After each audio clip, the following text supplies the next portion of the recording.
What is up, everyone? It is Conference Championship Sunday. We got two games here, and, you know, we're at that point of the year. Not much left to enjoy, so I hope you guys are really savoring every morsel of it, because I can assure you, in a month, 2 months, there's going to be a time that you wish you were losing bets on NFL games opposed to God knows what you're going to be betting on. I don't know. All I know is if I check your recent betting tickets, I would be disgusted by a multitude of things. Number one, how long you have to scroll to screen record a single parlay. It's one of the things that I enjoy the most when you guys send me tickets. You go, check out this parlay I got in. If you can't screenshot a parlay with a single click, that's not a winning parlay. You got to see this thing. It looked like the Declaration of Independence. Someone sent me, and scrolling, and this, and then there's this, and they went, what do you think? The real question isn't what do I think, it's what do you think? I need to know what somebody thought. Well, yeah, well then they're gonna win, and then they're gonna win, and then they're gonna win, and then they're gonna win, and then they're gonna win, and then they're going to win, and then they're going to win, they're going to win, they're going to win, and they're going to win. What do you think of the bet? I don't know. I think I should start talking about some of these conference championship games because we got these Niners in Detroit. Now, when it comes to the Niners, I typically have a decent read on these guys, but there's a big X factor to me that so many of the bets, they revolve around Deebo Samuel. Now, they say, oh, yeah, he's fine. They cleared him. Limited practice, full practice, he's good to go. Do we really believe him? And I only say that because of like classic previous situations where Rob Gronkowski's playing in the Super Bowl, starting in the Super Bowl against the Giants, and he's just a pure decoy the entire game. If you know Deebo's on the field, you have to pay all sorts of attention. But if I do know he's healthy, you saw it earlier in that last game. To calm Brock down, they want to give Deebo a couple of those behind the line of scrimmage and plays that will just get the Niners offense into their groove. You remove him from the game, you had that 0-3 stretch throughout the regular season, and you saw how difficult it became last game. It's such a major factor in this game. I'm going to operate from the perspective that he's not his full 100% self. There is no bigger Deebo guy than me. I swear to you, I'm a huge Deebo guy. But I mean, it's the second time he hurt the shoulder this year. What if he just comes up? I mean, he runs so hard with his run after the catch type stuff. What if they just blast him again? And even on that hit, it wasn't even the first round of hit. Like, he kept fighting for more, and that's when he got hit. Anyways, that's enough on that. I'll talk about some of my favorite bets. If Deebo didn't play, let's pretend he didn't play. We know he's going to play. One of the best bets you could ever find are George Kittle overs. When Deebo or Ayuk does not play, George Kittle's overs are incredible. His alt overs are incredible. Now, they have his receiving total at 60. I'm okay with it, but what really stands out to me more is the over 4.5 receptions for George Kittle, especially when you consider the fact that it was tops yesterday on Area 51 Odd Shopper Premium Bunker Analytics. When I see their top play is also my favorite play, which it was going to be. I was going to come on here and say, I really like these George Kittle over 4.5 catches. What if something happens to Deebo? What if his snaps are even somewhat limited? You're talking about Brandon Ayuk and George Kittle and the Lions pass defense. Remember 2 weeks ago? You know what? We didn't hit on that Mike Evans over. And I said, the only thing that's probably better than the Eagles pass defense to get is the Lions pass defense to get, and he went off. The pass catchers on the Niners have all sorts of opportunities to go wild, and I think this George Kittle over 4.5 receptions, they found it for plus 110 over at Area 51. I put that in as soon as I saw that, is a great bet.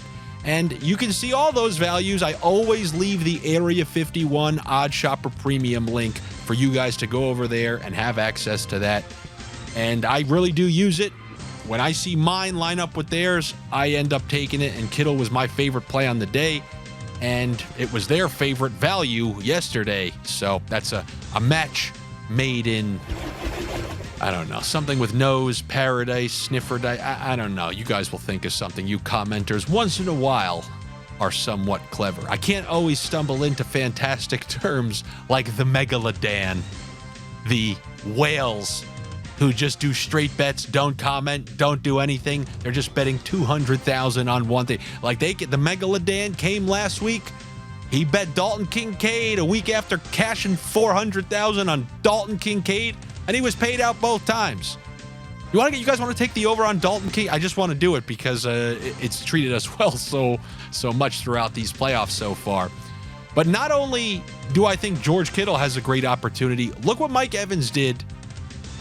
Brandon Ayuk, I also saw at 4.5 catches. And this is going to be considerably different than last week against the Packers, in my opinion. It's just the Lions. All year I said to you, a couple early good weeks gave them this reputation. They're like, oh, they turned the page. It's a tough defense in your face. Okay. Remove the first 4 or 5 games. This is just an awful pass defense, just as it was last year. They have a good pass rusher or two, and they can stop the run. It's an ideal situation for throwing all over them, which is why Brock Purdy's passing yardage total is like setting around 280 or something like that. So I like the 4.5 catches for Ayuk as well. I know I'm thinking the same thing as you. Come on, 5 catches for him and 5 catches for him. I don't know. But in a game like this, it seems pretty likely to me. This isn't a team that just has pass catchers all over the place. I'd argue that that's not a lot. That's 10 completions total. So I like the over 4.5 on both of those guys. And Brock Purdy, I saw most recently, they had his touchdown set to over 1.5.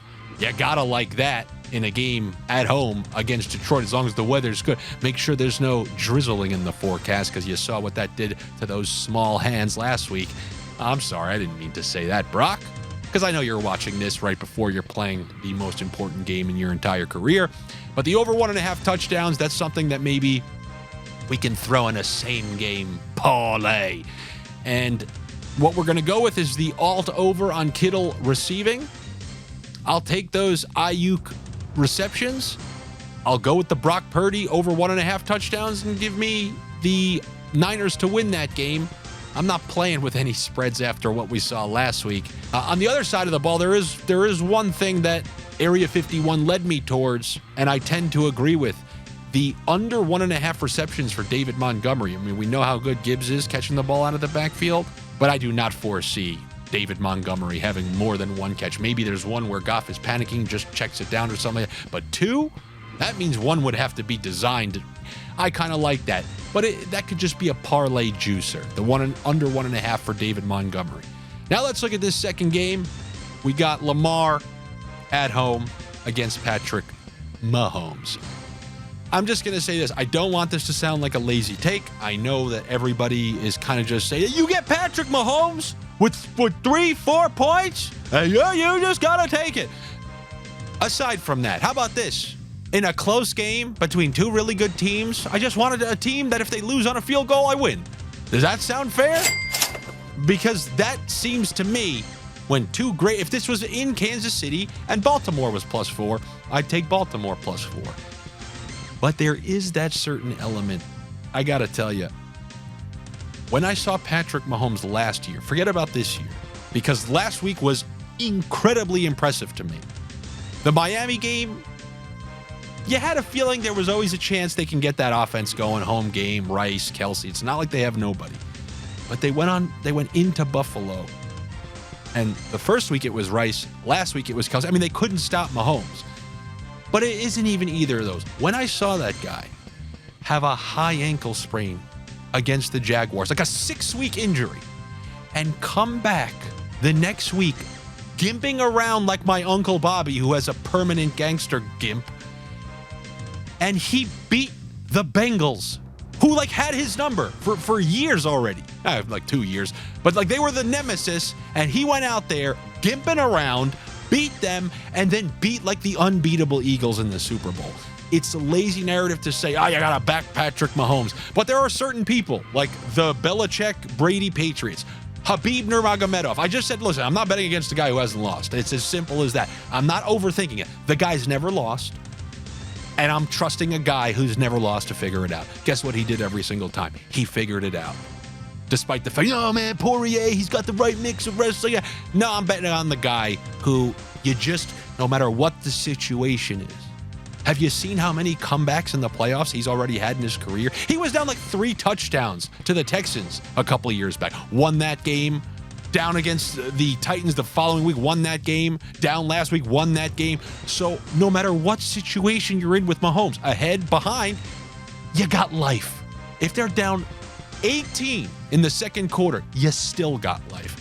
So that's why I'm going to go with Patrick Mahomes and the Chiefs, along with the fact just give me a team that's getting more than a field goal in a matchup between 2 good teams. So I'll take that one there. I mentioned that Rashee Rice and Kelsey, Rice dominated that first week, Kelsey last week. I believe against a team like the Ravens, a good defense like the Ravens, you're going to need a dynamic playmaker, somebody who can make something happen, run after the catch, and that is Rashee Rice by a mile. Like, Kelsey can be great in between. I'll never be that shocked if he, meticulously makes his way up to a big total, but I like some of those short throws to Rashee Rice, and then he just kind of, takes it for 15, 20 yards after the catch or something like that. So I like the over for Rashee Rice, and also the over on his longest reception, which is like 19.5. I really think one of those is going to be able to crack through. So that's what I like on that side. On the other side of the ball, I want that same bet for Mark Andrews. I want the over on Mark Andrews' longest reception, and then a kind of a long shot. You want my thought behind it? You got his number 1 theoretical pass catcher in Mark Andrews coming back. They want to get him reintroduced into the game. What do? You design an early completion for him. Maybe the first completion, a rollout, simple. All right, now he's back in the game. I'm taking Andrews for the first Baltimore reception in this game. I don't give out weird one, but it is the playoffs. It's the AFC Championship game. How about I give you a little weird one? First reception by the Baltimore Ravens. Give me Mark Andrews. Let's see if they just immediately get him touching the ball to say, all right, I'm back in this game. Take a hit. I'm fine. So that's an interesting one there. And then a little same game parlay. I want to take that longest reception for Rashee Rice. I want to take, the over 25 receiving yards for Justice Hill, who had 10 targets last week, and he's covered 25 plus receiving. I know, I'm kind of shocked by it too, but ever since they lost Keaton Mitchell, Justice Hill is exclusively their little scat back, take some checkdowns. We're talking about 3 or more catches in each of the last 3 games, and he's cleared 25 receiving yards in all of them. Maybe we're wrong. Maybe he doesn't get there. But if I'm going to try to nail a mega same game parlay, I think that's the way that I can do it. So give me the 25 plus receiving for Justice Hill, and then the plus 3.5 for the Kansas City Chiefs. That's another one same game parlay for each game. And then I guess I'll see you guys in the Super Bowl. It's been a great season. We've hit some big ones throughout the course of the year. The first one that comes to my head was that plus 3,300. It's been a year of Gabe Davis, who's been another central figure on this channel throughout the course of the season.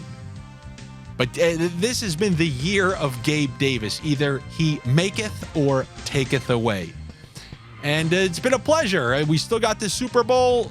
Everyone's got their Super Bowl. Hey, let me give my best Super Bowl. You watch enough videos, there's only so many picks. I'm going to give out the weirdest things. I'm going to go to one of those weird sports books, one of those Caribbean sports books where I'm talking about not the color of the Gatorade. I'm talking about those Bon Jovi bets. Remember when I brought that up, the Bon Jovi bet? How many times will they show Bon Jovi? How many times are they showing Brutus the Barber Beefcake? Can you imagine? What would the odds be on Brutus the Barber Beefcake being at the Super Bowl and being shown on camera? You're looking at plus 20,000, right? I don't know. We have a couple weeks to think about that. Good luck to you. Better luck to me. Do me a favor. Make sure you're subscribed here to my YouTube page. Click the notifications so you know when the next video is coming out, both NFL, NHL, and I'll be dropping a little comedy pod in between the Super Bowl and these conference championships. Gives me a nice little weekend there to sneak one in. Hopefully you guys enjoy all of that. Like these videos, comment on these videos. That's how it shows them to more people. Or you can just be a prick and say, I actually want to keep watching these. I want to benefit from some of the picks, but I don't even want it to grow. I don't want more people to get these picks. Hopefully that's not you. and I'll see you next time.